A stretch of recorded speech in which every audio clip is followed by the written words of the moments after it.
We are live, the new segment, October 29, 2021. What a great interview we just had. The Michigan Series number 18 with Matt DeMora stuff, 5 Shores. If you haven't listened to that episode, go check it out. Plenty that we talked about, including some great things about Untapped and how you should properly rate your beer and your restaurant experience, and how a good, in your eyes, rating might not necessarily be a good rating for them. Let's go over and see what everybody is drinking. I'm going to start real quick, keeping with my sobriety. I just finished the Athletic Oktoberfest. I'm currently on Athletic Cerveza Atletica, and then I will finish with a Partake Red. Dan, what about you? So I'm still drinking the Black House. Now, quick question, Ken. Hi. The Lions are playing the Eagles this weekend. At home.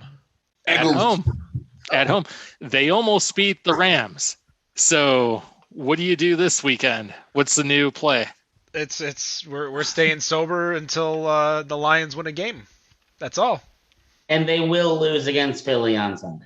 I don't know. They had the Rams against the ropes. I don't know what they screwed up that day, but we'll see. Nothing can be as bad as the final play of the Cardinals game last night. So I guess we'll see. It's terrible. And that's why I'm a Browns fan. Rob, what are you drinking? Like, what are you going with? You can choose. So I just poured 2. I've got the Siempre Explorando con Lima. It's a Mexican-style lager with lime from Bottle Logic. And also a Paradiso, which is I forget what the darn thing is, tart ale with mango, guava, coconut, and natural flavor that comes from Great Notion. Nicholas. I am drinking my Milkshake Blonde from Rochester Mills. And Danny. Still on the Tenacity Craft New England IPA Growler. I have one more after this one, and I'm very excited about it. Well, as always with this segment, here is Robert with the Beer News.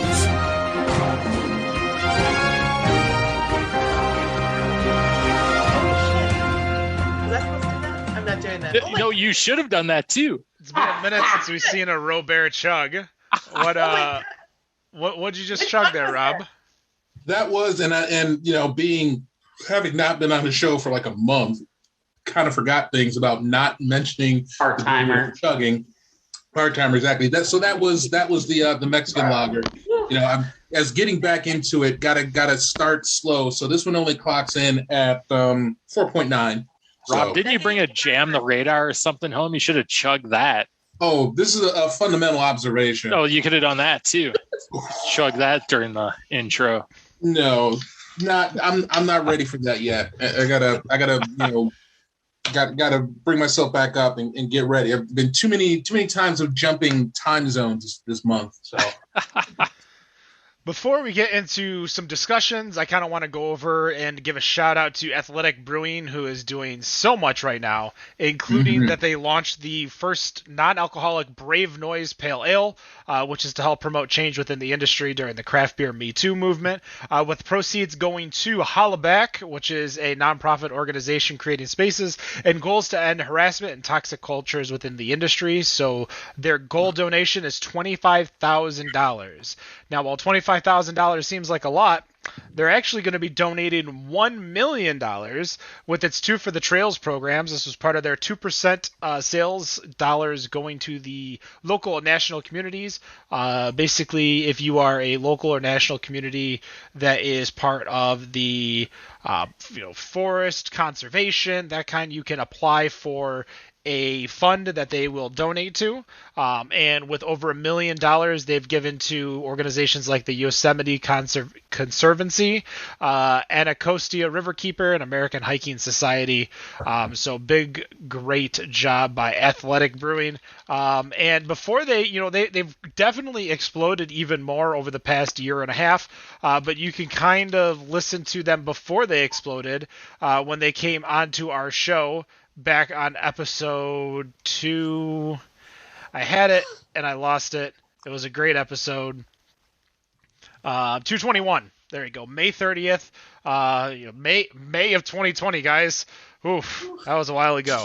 But we had John and Bill. They were opening up their new brewery and working on that at that time. So go check out that episode. Easily one of the best episodes, especially if you're participating in Sober October or Dry January and you want to learn more. As you could tell, I'm drinking 2 athletic beers out of the 4 NA beers I'm drinking tonight. So I want to give that a little bit now, a little fun discussion, as a lot of us are fairly young, except for, Dan and Rob. They've got that joke. They've got a lot of years on them, so maybe they have a lot of experience to answer this question. But they did a survey that said that roughly 45% of consumers plan on visiting on-premise establishments on Halloween. Now, Halloween is a pretty big bar day and night just because, 1, this year is going to be a weekend. It's a Sunday, but it's still a weekend. 2, lots of costume contests. People are itching to get out there. 3, great day to wear masks. Play right into the COVID thing, since you don't have to necessarily, you can wear a mask. It's a joke. But with Halloween, I wanted to kind of discuss, what are your guys' favorite drinking holidays or days that you like to go out? That's it doesn't have to necessarily be a massive drinking day. I'm not talking like St. Patrick's Day or whatever they call the day before Thanksgiving. But it's not even a holiday. Well, I mean, it's a drinking holiday. Yeah. What do you guys do for, what's your favorite drinking holiday or day to go out to a bar to grab a drink? And I'll start with Rob there. All right. Well, first off, I have to start this year Halloween fell on the weekend. Me and Ghetto Boys went trick-or-treating. Did you sing that last year too? Probably. Damn right I did. Hey, that was like one of those things that me and Mom used to do all the time, just because, once Halloween falls on the weekend, that track starts playing, because, your mind starts playing tricks on you. But I would say that for me, it is typically Christmas, because with Christmas, that is the time where I get to, unfortunately, we're not doing a Christmas family dinner this year. We didn't do one last year. But the Christmas family dinners is kind of the time where I get to kind of do this beer share with the family, because most of them don't drink craft beer. And I just show up. I've got my 2 things I have to make, and macaroni and cheese and my German chocolate cakes. And then I'm walking in there with like 6 different bombers. And so there with my cousins, a couple of my aunts may try some of the stuff, and I just get them to just try stuff. I know they're not going to go out and buy and like convert and start, going out to buy it from that point on. But it's just kind of fun to just bring some beers and have them try it and, just see reactions, see whether they like it or not, and actually find something. One of my cousins, I've been trying to find something that she would like for the last 3 years, and I still haven't hit it yet. So I'm still on a mission for that one. So it's Christmas for me. What about you, Dan? Mine's pretty close to Rob's, but it would be Christmas Eve, because things are a little bit different out here. The bars are still open. They're open all night till 2-3 in the morning. Great time to go out. I got nothing to do the next day outside of hang out with the wife. So, we last couple of years, we kind of made that a tradition of just going out Christmas Eve and having a good time. And a lot of people tend to do that. It seems to be a pretty busy time out here. Danny. Christmas too. One half of my family is really into craft beer, my dad's side, but Christmas for me is like getting wine drunk with my cousins, and like my family, they stress me out a lot, so I just kind of let it go that day. And there's all this passive aggressive talk and guilt, and I get drunker and drunker, and it's the greatest day. It's the best day. It's so good. Nicholas. I love it. I'm going to go with biggest bar night of the year, the day before Thanksgiving. Most maybe like people that work in service, maybe some restaurants, gas stations, 7-Elevens, things like that. Mostly nobody is working the next day. In the city of Detroit, you have the Thanksgiving Day game, which is tradition. You have the parade. You can, and if you're ballsy enough, you can do the turkey trot the next day after biggest bar night of the year, which I did that after drinking the night before. And, good job, Nick. Oh, man. If it wasn't for the one big rock in front of the Fox Theater, I would have ran the whole thing without hurting myself and without stopping. Thanks, big ass debris in the middle of Woodward. But no, nobody's working. It's the one time out of the year I think everybody can let loose because pretty much no one's working the next day. And, you can make it's usually a whole week, whole weekend affair out of it because then you can go downtown, hit the parade. If you're crazy and dumb like me, you go to the game afterwards. It's just, that was always my fun one, is the day before Thanksgiving. Good one. I feel like I'm copying most people, but my favorite was always Christmas. It was always a very quiet day of the year that not many people went out. A lot of, handful of bars are always open. But I used to always, probably for a good 8 years, was going to a karaoke bar that would have karaoke on Christmas night. And then usually I'd go to City Club right after because usually I was going to say, I remember going to City Club with you on Christmas night multiple times. Yeah, it was just a thing is you hung out at one bar and then by the time, City Club opens and it's, at that time where it's right before they jack up the, what do you call it? Entry to get in. You just walk in and you go dancing for a few hours. But I spent $14 on a Captain and Coke there once, and I never forgot it. Are you sure? Yeah. You sure you're in the right place? I feel like you got ripped off somewhere.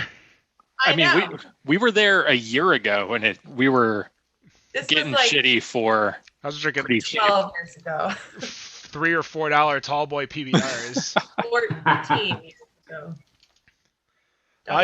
We would have been there 14 years ago. I don't remember it being that. I remember buying like $6 pitchers of Budweiser. Nope. Continuing with the news, I pulled all the news this week because Rob was gone, so I'm going to be the one manning Robert's news segment. We got 2 more articles to go through. Firstly, and we kind of talked about it a few weeks ago when we were talking about ghost kitchens, and we were talking about the low barrier of entry for restaurants and chefs to get into the restaurant industry or have a much cheaper way to get in, less overhead. And in Chicago, there is a place called the Pilot Project that takes small contract applications for customers to come in and use their system, along with a litany of other resources, including recipe creation, distribution, and brand building. Over 300 applications come in a year, and only a handful of breweries are selected. Julie Kikla of ROVM Hard Kombucha explains that she would never have been able to launch her brand without the help of the project and selling its offerings in the taproom. My question to you guys is, I think there is a lot of breweries, especially smaller breweries. We were kind of talking about Matt and talking about, if you were a home brewer and you want to scale up. Do we think this could have saved potentially any breweries that kind of came and went really fast? And do you think a place like this could be facilitated in Michigan with a love for our breweries that are great, but not necessarily on-premise sales, because again, you're limiting your on-premise sales because you're starting and you're stopping at a certain time frame. So it's not like a continuous sale of the beer. You're selling this person's beer or liquid for a certain time. So, could this work in Michigan or Arizona for Dan? And do you think it could have saved any breweries? And I'll start with Dan because you were the person I called out about Arizona. Jesus, repeat the question again. I'm sorry, you were rambling. And that's true. So they've got basically a place that you can go in, you could brew beer and sell beer out of this one tap room. It's like a ghost kitchen. Yeah, but it's like a 3-month contract. So you go in, you brew the beer, you sell the beer, you leave. I think that's a good You're seeing more breweries doing this. I mean, we have breweries that are working out of other breweries, tap houses and brewing in their equipment out here, at least. I don't know if you have that going on in Michigan, but I think it is a good thing. And I think it can get a lot more beer out there into the communities. So I think it's a great thing. And I think it gives a great way for people to actually get their beer out there. I mean, the cost to start a brewery is insane.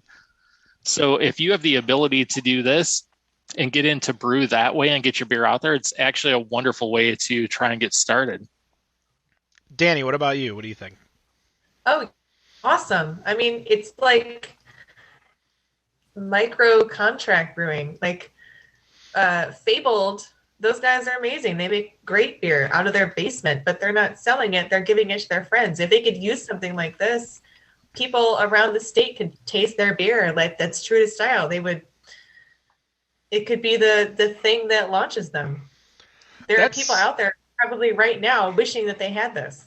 That's another valid point where, you could have someone who might have some money and is looking to invest in a brewery but doesn't necessarily have the beer itself, and they're like, all right, well, let's find someone who, I can every 3 months have a brand new brewery try out for me, and if I like it, I can, throw money at them and be like, hey, let's open up a brewery. It's like a casting call.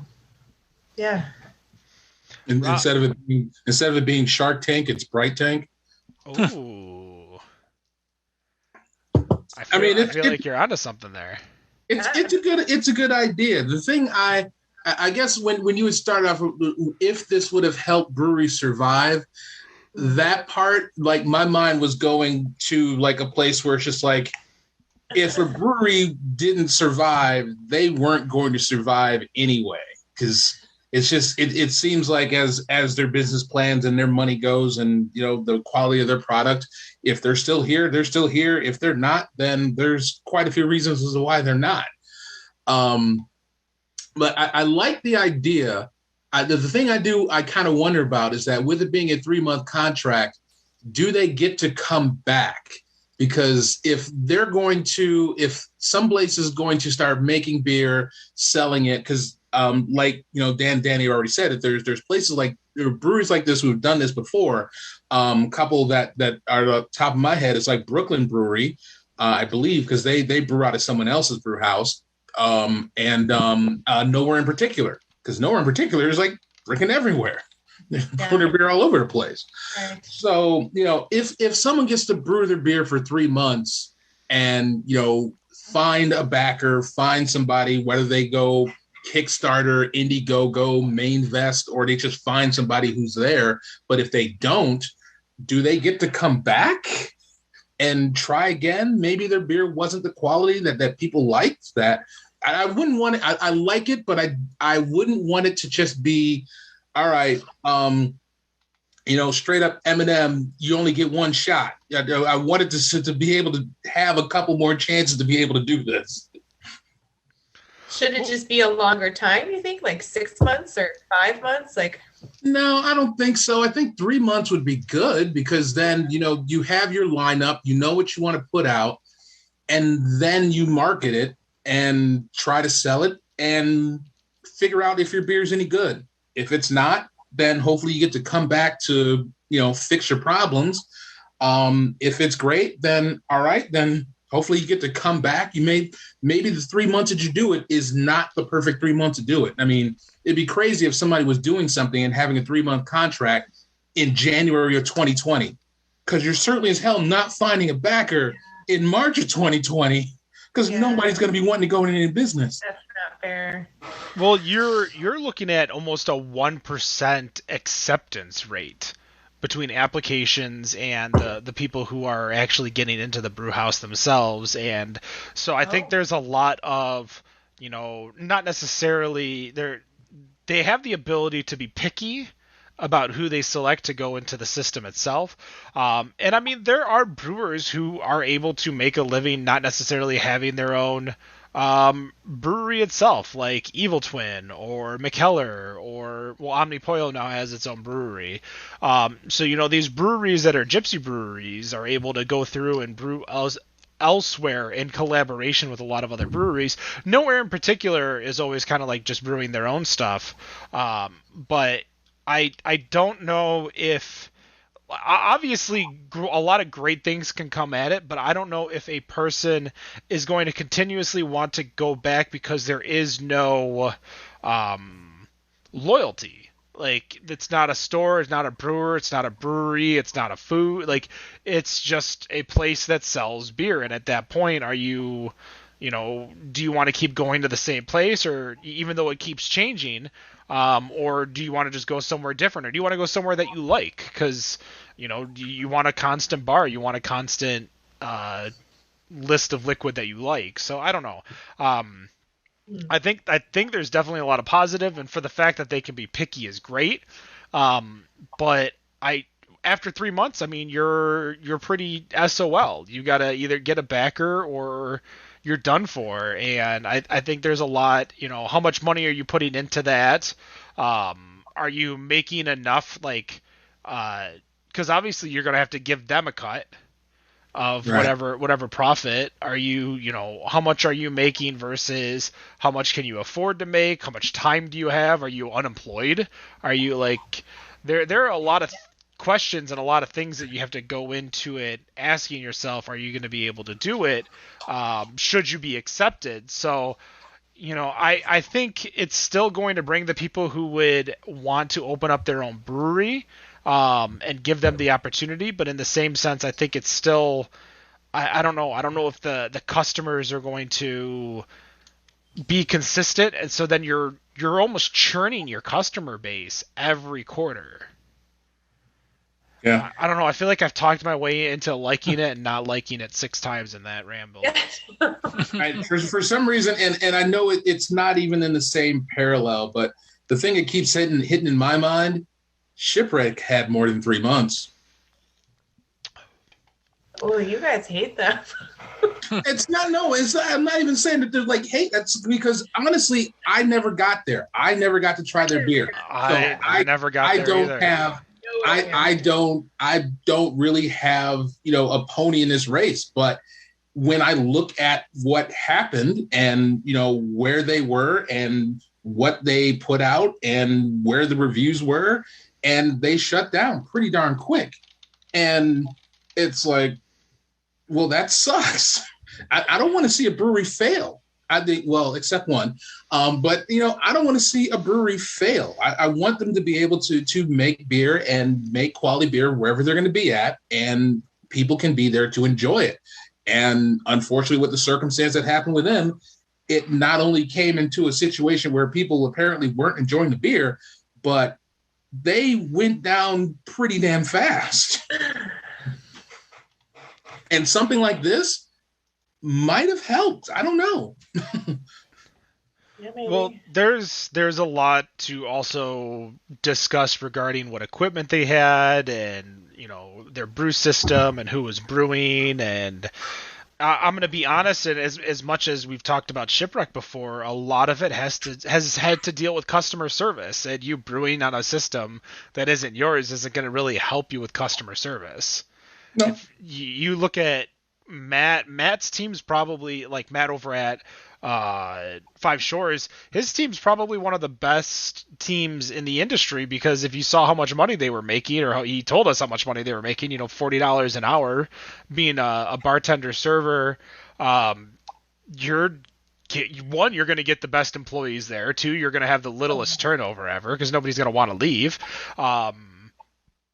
So you're going to have the best customer service because, again, you're not going to deal with a bad manager or a bad employee, because if you're being a little shit, they're going to fire you because they're going to be able to find 20 people to take your spot right away because, again, they're paying really, really well. So I think there's regarding Shipwreck a lot to unpack there, and I hope one day maybe we get a chance to unpack it with the former owners. There's layers. Yeah, There's layers. There's layers. There's got to be a lot more that we don't even know. True. that I would love to hear out, but that's obviously a conversation for another day. Going over one more article, just because we always talk about government in our beer. Pennsylvania is passing their HB 1615 requiring brews to be sold at in-state tap rooms to be brewed on site or go through the 3-step process.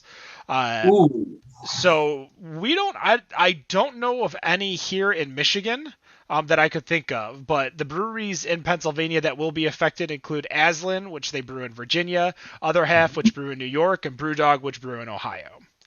The goal of the law is to make sure breweries are brewing beer and not just shipping beer they make to tap rooms in other states. Again, I did my best to think hard, and I may have missed one, but the closest this could be, remember when we had Goose Island on last year and they were making 312 in New York at one of the Anheuser-Busch facilities out there? This would be as if Atwater was brewing at some random Miller Coors facility and then bringing the beer into Detroit, Grand Rapids, Grosse Pointe, and selling it there. So is this a good law to protect Pennsylvania brewers, or are we just trying to add extra steps to add tax revenue? The latter. Yeah. I mean, this hurts Aslan a lot because I believe they just started distributing there. So, like, it just it adds too much because I don't feel like, I don't know. It's kind of like one of those things where, with the NFL, how they used to have this issue where they didn't want players celebrating in the end zone. And my thing was, well, if you don't want them to celebrate in the end zone, then don't let them go in the fucking end zone. And all I can think of, Rob, is when the Browns were celebrating in front of the camera last year during a certain playoff game. You're lucky I can't turn this camera off right now. We lost. We got ass beat. Congratulations to the Browns. That was last fucking year. We will see you on Sunday. Don't start this shit. Anyway, back to the topic.